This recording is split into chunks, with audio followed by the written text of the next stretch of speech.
प्रदोष के पर्यांत की, प्रदोष के बाद की बिल्कुल लगी हुई पीठ से जो शिवरात्रि होती है, वो शिवरात्रि अगर उस शिवरात्रि का व्रत, साधना, तप, भजन, संसार का मनुष्य कर लेता है तो जिंदगी में उसने कोई व्रत किए ना किए हो, अगर एक व्रत शिवरात्रि का, प्रदोष की पीठ से लगी हुई शिवरात्रि का अगर कर लेता है तो उसको पूरे जीवन के व्रत का पुण्य फल प्राप्त हो।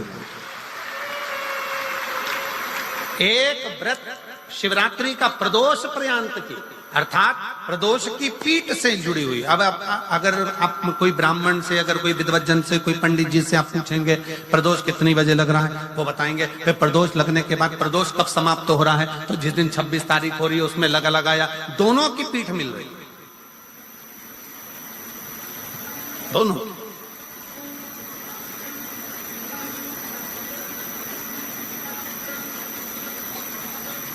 करो व्रत। आपने कितनी भी एकादशी के व्रत करे हो, कितनी भी द्वादशी के व्रत करे हो, कितनी भी चतुर्थी व्रत करे हो, कितनी भी तीज व्रत करे हो, कितनी भी अष्टमी का व्रत करा हो, कितनी भी नवरात्रि के व्रत करा हो, कितनी भी तीज का व्रत करा हो, चाहे दुनिया के कितने भी व्रत आपने आधी में पुनी। तुलसी बाबा कहते हैं थोड़े में बहुत होता है। आपके व्रत, अगर कोई बीमार है उसके लिए, अगर कोई कष्ट है शरीर में उसके लिए ऐसा व्रत है, बाकी के सभी के लिए तो वही व्रत शिवरात्रि का पूर्ण व्रत है जिसमें भगवान शंकर की विरल भक्ति को हम प्राप्त करें।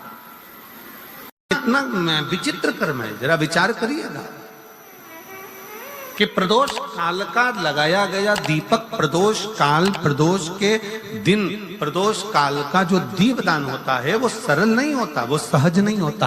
5 स्थान की पूर्ति करता है। पहला, जम के बोलो, पहला स्थान किस चीज के लिए? काल सर्पदोष के लिए। दूसरा, पितृदोष।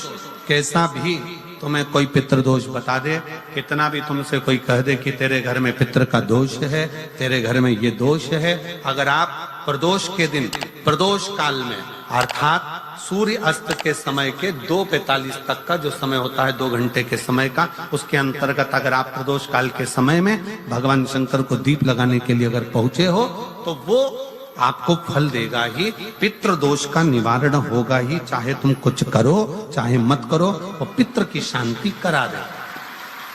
दूसरे नंबर पर है पितृदोष। तीसरे नंबर पर है वास्तु दोष। हमारे घर का, अब एक बहुत सावधानी से श्रवण करना, वंश की वृद्धि नहीं है।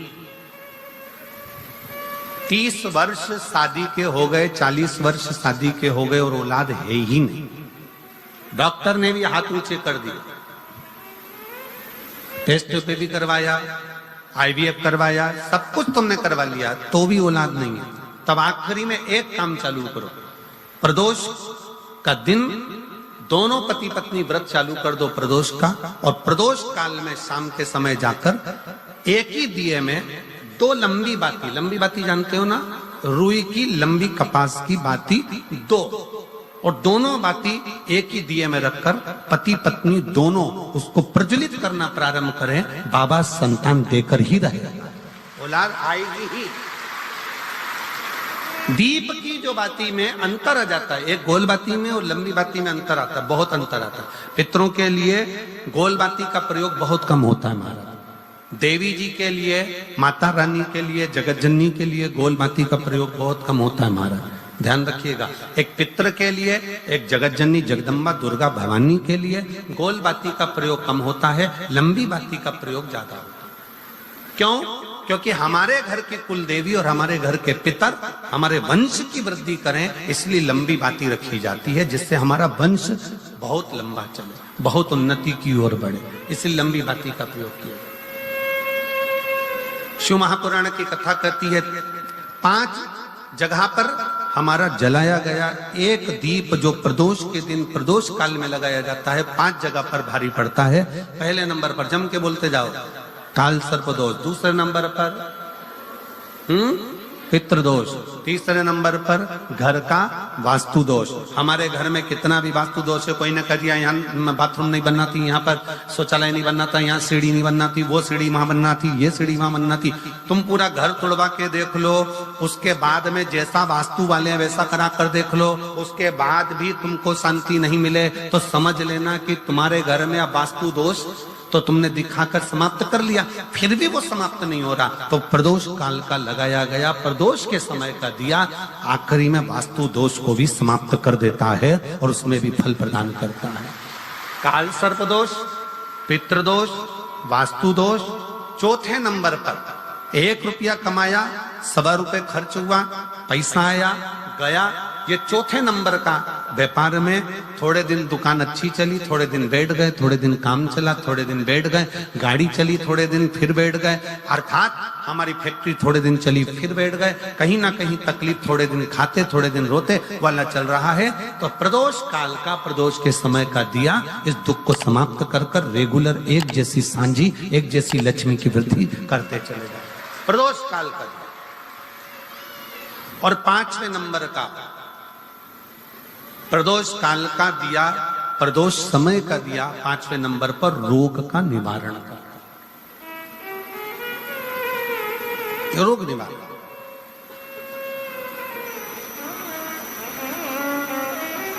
ये 5 स्थान जो बताए गए हैं प्रदोष काल के दिन, प्रदोष के दिन दीप प्रज्वलन के।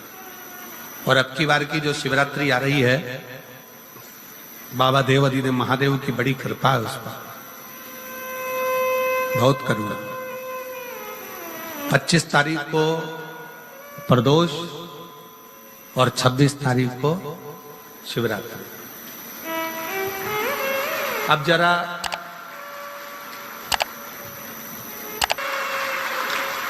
एक व्रत शिवरात्रि का प्रदोष पर्यंत की, अर्थात प्रदोष की पीठ से जुड़ी हुई। अब अगर आप कोई ब्राह्मण से, अगर कोई विद्वज्जन से, कोई पंडित जी से आप पूछेंगे प्रदोष कितनी बजे लग रहा है, वो बताएंगे। फिर प्रदोष लगने के बाद प्रदोष कब समाप्त हो रहा है, तो जिस दिन 26 तारीख हो रही है उसमें लगाया। दोनों की पीठ मिल रही है, दोनों।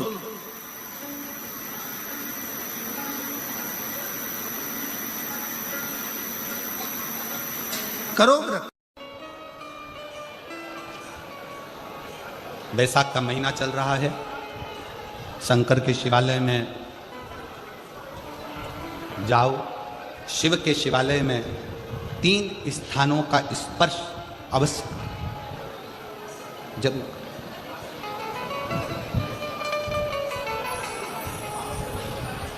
किसी मंदिर में शंकर जी के शिवलिंग को छूने नहीं देते, जैसे दक्षिण साइड में, साउथ में। तो अपने ही घर में जो शिवलिंग है उसके 3 स्थानों का स्पर्श अवश्य समझिए।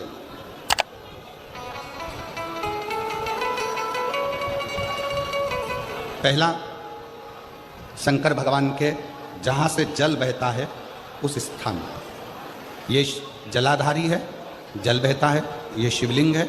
यहाँ से जो पानी नीचे की ओर जाता है उस स्थान का स्पर्श अवश्य करें। दूसरा, शिवलिंग का जो गोल भाग है उस गोल भाग में कहीं पर भी अपनी हथेली का स्पर्श अवश्य करें। तीसरा, शंकर भगवान के शिवलिंग का जो ऊपर का भाग है वहाँ अपने अस्त्र का स्पर्श अवश्य करें। तीनों स्थान पर ब्रह्मा, विष्णु और महेश का स्मरण करते हुए जब बैसाख महीने में आप शंकर भगवान को जल समर्पित करें। शिव जी को जब बैसाख के महीने में जल दिया जाए तो दोनों हाथ से अंजलि में कलश रखकर शंकर भगवान की अपने हाथ की अंजलि में जल रखकर शिव जी को जल अवश्य समर्पित करें। शिवरात्रि के बैसाख महीने की शिवरात्रि पड़े, बैसाख महीने की प्रदोष पड़े तो एक बेलपत्र शंकर को अवश्य समर्पित करें। मान लो गर्मी बहुत तेज है, पेड़ों पर बेलपत्र नहीं मिले तो एक दुर्वा शिव को अवश्य समर्पित करें। मान लो बहुत तेज गर्मी पड़ने पर, यहाँ रतनगढ़ में तो हम देख रहे हैं रजी रज, धूली धूल इतनी है, मिट्टी इतनी है कि यहाँ तो दुर्वा मिलना भी बड़ा मुश्किल है, तो एक चावल का दाना शिव को जरूर समर्पित करो। उतनी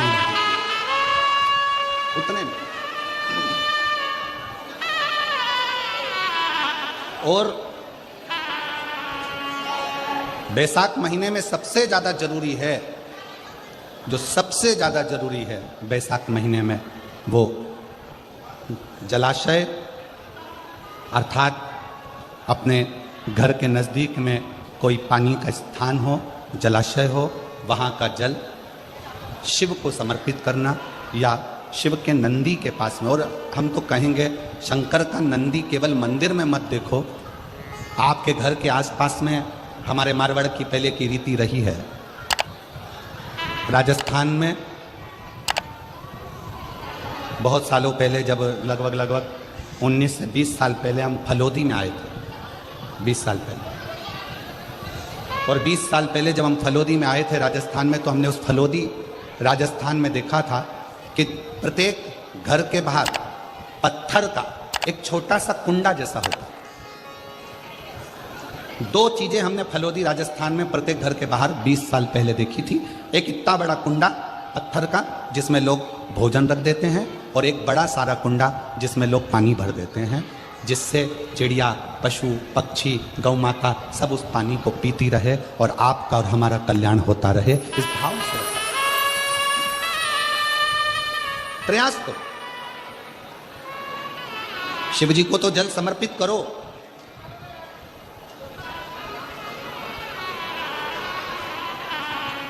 साथ में कोई जीव का भी अगर कल्याण हो जाए आपके एक लोटा जल से, तो उसको भी कल्याण, उसको भी।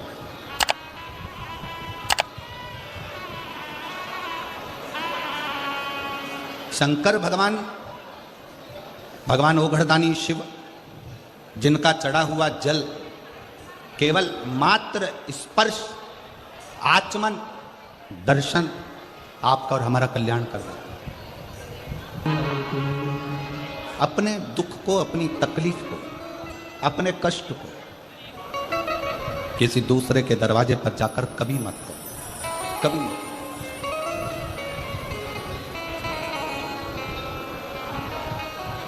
अपने दुख को, अपनी तकलीफ को शिव जी के मंदिर में जब एक लोटा जल चढ़ाने के लिए जाओ, जब शिवालय में एक लोटा जल लेकर जाओ, जल चढ़ाते समय पंचाक्षर षडाक्षर मंत्र का जाप, श्री शिवाय नमस्तुभ्यम का जाप करो। और जब शिवलिंग जलाधारी, ये चरण जहाँ से पानी बहकर नीचे गिरता है, वहाँ अपने हाथ को लगाकर अपने दुख को, अपनी तकलीफ को शंकर के उस अशोक सुंदरी गणेश कार्तिकेय के स्थान का स्पर्श करते हुए बाबा से जरूर कहो कि जैसे ये तुम्हारी बेटी है, उसी तरह मैं तुम्हारी बेटी हूँ। जैसे तुम्हारे ये बेटे हैं, वैसे मैं तुम्हारा बेटा हूँ। इनके दुख को आपने मिटाया था, मुझे भी अपनी बेटी मानकर मेरे दुख को मिटा दीजिए, मेरे दुख को समाप्त कर। किसी से मत कहो, पर शिव से कहो, शंकर से कहो।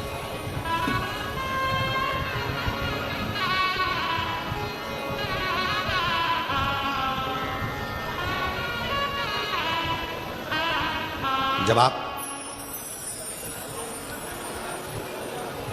चरण पकड़कर अशोक सुंदरी की जगह पर अपने हाथ का स्पर्श कर कर, गणेश कार्तिकेय के स्थान का स्पर्श कर कर शिव से कहोगे, तो शंकर अपनी औलाद आपको बनाएंगे और अपनी पुत्री समझकर आपका दुख जरूर मिटाएंगे। से श्री शिवाय नमस्तुभ्यम ज्यादा नहीं तो 11 बार तो निकाल लिया करो। ये शरीर, ये हृदय, ये चित्त, ये वृत्ति परमात्मा के चरणों में जाती है।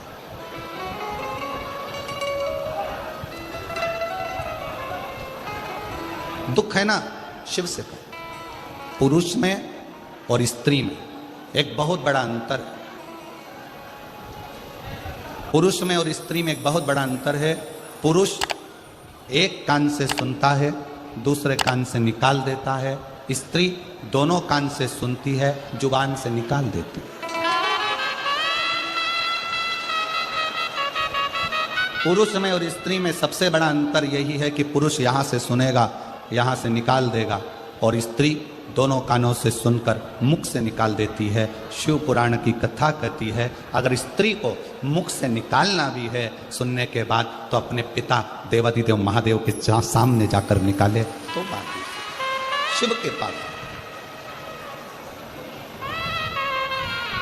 सबका किया है मेरा उद्धार कीजिए, हे त्रिपुरधारी, हे त्रिशूलधारी। आपने सबका कल्याण किया तो मैं कैसे रह गया? मेरा उघड़दानी मेरा शंकर भगवान उसी को बुलाता है जिसकी झोली उसको खुशियों से भरना होता है। खुशियों से। अब मालूम पड़े पूरा रतनगढ़ का लोग कथा सुनने के लिए आ जाए तो शंकर भगवान को 3 महीने में देना है, ये शिव पुराण का प्रमाण है। अब बुलाएगा उसी को जिसको देना होगा, जिसको देना ही नहीं है वो मन बनाकर रख भी लेगा कि मुझे कथा सुनने जाना है, कथा सुनने जाना है, पर मेरा भोले बाबा उसको यहाँ तक पहुँचने ही नहीं देगा, पहुँचने ही नहीं।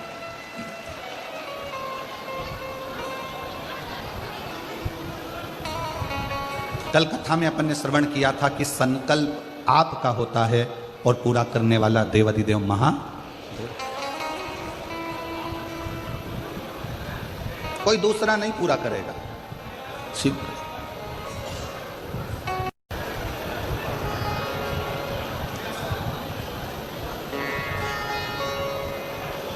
भाई श्री हनुमान प्रसाद जी पोद्धर जी ने अपनी वाणी में कल्याण के शिव अंक में, अगर बन सके तो आप पढ़िएगा, कल्याण के शिव अंक में भाई श्री ने एक लाइन लिखी है।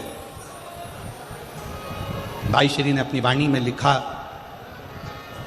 कि भगवान को पाने के लिए अगर तुम अपने दिल से एक बार अगर मुख से कह दोगे कि हे प्रभु मैं तुम्हारा हूं और तुम मेरे हो, बस ये बात अगर दिल से कह दी तो परमात्मा भी तुम्हारा हो जाता है और तुम परमात्मा के हो जाते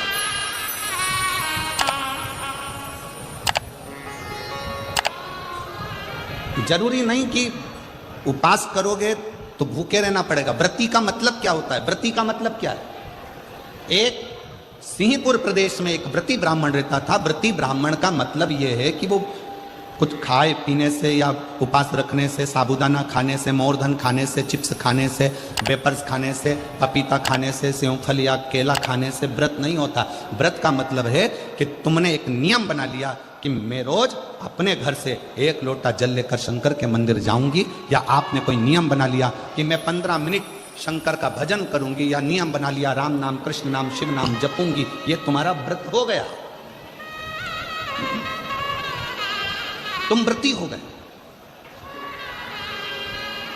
ये व्रत तुमने धारण कर लिया।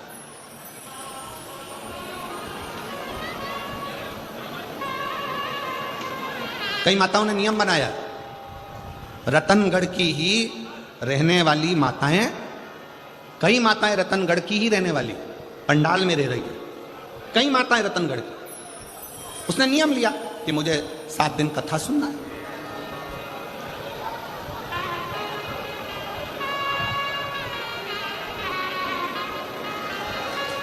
उसका नियम था, व्रती है।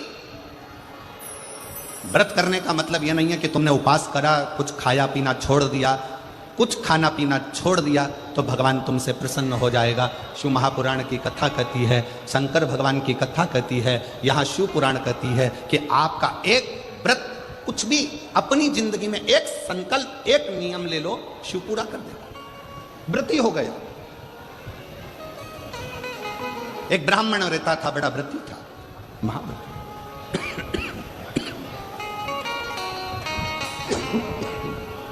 और वो महाव्रती ब्राह्मण तत्व किसको कहते हैं? शंकर की भक्ति किसको कहते हैं?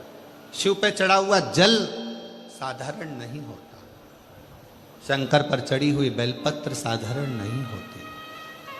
पूज्य संत शिरोमणि श्री कौशिक जी महाराज जी बैठे हैं, जिन्होंने अपनी वाणी में बेलपत्र की महत्वता शमी पत्र की महत्वता, शमी के वृक्ष की महत्वता, साथ में श्री शिवाय नमस्तुभ्यम की महत्वता अपनी वाणी में निरंतर कही, निरंतर।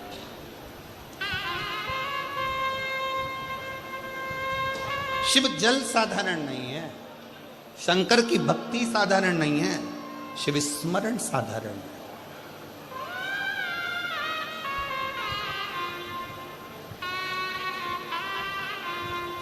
कितना फल है जल का। पार्वती जी को मालूम था शंकर जी को इतनी जल्दी प्रसन्न नहीं कर सकते, तो पार्वती जी ने एक नियम बनाया, पार्थिव शिवलिंग का निर्माण करना और शिव जी पे जल चढ़ाना। एक लोटा जल सारी समस्या का हल। एक पार्थिव लिंग का निर्माण कर कर जल समर्पित करते।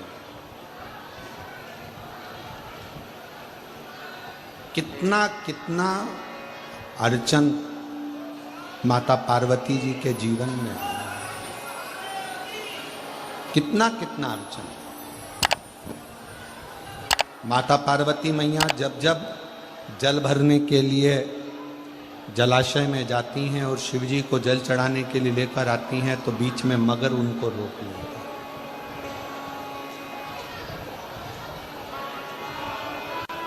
कहीं पार्वती मैया जब भगवान शंकर को रिझाने के लिए आतुर होती हैं, तो फिर कोई ना कोई क्रम होकर उनकी अर्चना जो हो रही है, भजन जो हो रहा है, स्मरण जो हो रहा है, उसमें अड़चन की जाती है। शिव महापुराण की कथा कहती है कि जब भी आप कोई तप करेंगे, साधना करेंगे, भजन करेंगे, कीर्तन करेंगे, मंत्र जाप करेंगे, नाम जाप करेंगे, स्मरण करेंगे, तो थोड़ी ना थोड़ी अड़चन बीच में आएगी, आती है। और उसमें घबराना नहीं है। उस अड़चन में अपन को घबराने का काम नहीं है। एक बड़ा सुंदर व्याख्यान वर्णन है। मान लो किसी काम के लिए आप बहुत दिनों से लगे हुए हो और वो कार्य पूर्ण नहीं हो रहा, बहुत दिनों से लगे हो, मेरा ये कार्य होना चाहिए, मेरा ये कार्य होना चाहिए, मेरा ये कार्य होना चाहिए, और नहीं हो रहा। तो शिव महापुराण का एक बड़ा सुंदर सा भाव कहा, बहुत सुंदर सा भाव वर्णन किया कि बेलपत्र का जो नीचे का जो भाग होता है, बेलपत्र के जो नीचे का जो भाग है, इस नीचे के भाग में थोड़ा सा गाय का घृत, देसी गाय का थोड़ा सा घी, घृत इस नीचे के भाग में लगा लेना चाहिए। ये उनके लिए भी है जो बहुत दिनों से कोई कार्य करना चाह रहे हैं पर हो नहीं रहा, बहुत दिनों से लगे हुए हैं, आज होगा, कल होगा, परसों होगा, कोई फाइल अदालत में अटकी हुई है, कोई प्रशासनिक कार्य अटका हुआ है, कोई कार्य अटक रहा है, उसके लिए बहुत जरूरी। नीचे की जो डंडी है उसमें घृत लगा लो, घी गाय का, और इस दो पत्ती और बीच की पत्ती के बीच का जो डंडी का भाग है, बीच की जो डंडी का भाग है, इसमें लाल चंदन लगा लीजिए, बीच के भाग में लाल चंदन। और किसी भी प्रदोष के दिन प्रातः से लेकर शाम तक के बीच में, प्रदोष काल के मध्य तक के बीच में कभी भी इस बेलपत्र को शंकर भगवान को, ये जो डंडी का